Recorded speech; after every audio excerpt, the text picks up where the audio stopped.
Hi, ನನ್ನ ಹೆಸರು ಜಯಂತ್ ಅಂತ. ನಾವು ಬಂದು ಸಾಧ್ವಿಕ ಕ್ಯಾಂಟ್ರಿಂಗ್ಸಿಂದ ಬರ್ತಾ ಇದ್ದೀವಿ. ಇಟ್ಮಾಡ್ಗೋ ಮೇನ್ ರೋಡ್ ಇದೆ. ಸೊ ಬೆಂಗಳೂರಲ್ಲಿದ್ದೀವಿ ನಾವು.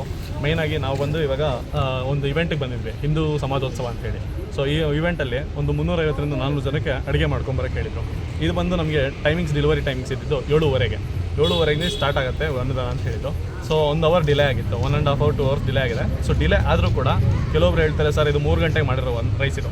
ಸೊ 3 ಗಂಟೆಗೆ ಮಾಡಿ ನಾವು ಇಲ್ಲಿವರೆಗೂ 4 ಅವರ್ 5 ಅವರ್ ಮೇಲಾಗಿದೆ. ಇವಾಗ ಟೈಮ್ ಬಂದು 9:10 ನೋಡ್ಬೋದು, ನೀವು ಟೈಮ್ನ ಕಾಣಿಸುತ್ತೆ ಅನ್ಕೊತೀನಿ. ಸೊ ಆ ಟೈಮಿಂಗ್ಸಲ್ಲಿ ಇಷ್ಟು ಅನ್ನ ಬಿಸಿ ಇರೋ ಕಾರಣ ಏನಂತ ಹೇಳಿದ್ರೆ, ಬನ್ನಿ ಇವತ್ತು ನಾನು ತೋರಿಸ್ತೀನಿ ಅನ್ನ ಎಷ್ಟು ಬಿಸಿ ಇದೆ ಅಂತ. ನೋಡಿ, ಹೊಗೆ ಕಾಣಿಸ್ತಿದೆಯಲ್ಲ ಹೊಗೆ ಎಷ್ಟು ಬರ್ತಾ ಇದೆ ಅಂತೇಳಿ ನೋಡಿ, ಹೆಂಗೆ ದಮ್ಮದಿದೆ. ಸೊ ಈಗ ಅನ್ನ ಹಾಕಿ ಕೊಡ್ತೀನಿ ನಿಮಗೆ, ನೋಡ್ಬೋದು. ಇದರಲ್ಲಿ ಇಷ್ಟು ಚೆನ್ನಾಗಿ ರೈಸ್ ಬಂದಿರುತ್ತೆ. ಸೊ ಈ ರೈಸ್ಗೆ ದಮ್ ಕಟ್ಟಿರ್ತೀವಿ, ಎಷ್ಟು ಕ್ಲೀನಾಗಿ ಉದ್ದಿರುತ್ತೆ ನೋಡಿ. ಅದರಲ್ಲಿ ಅನ್ನ ಬೊಂಬಲಾಗೋದಾಗಲಿ ಅಂಟಾಗಲಿ ಆ ಥರ ಆಗೋಲ್ಲ.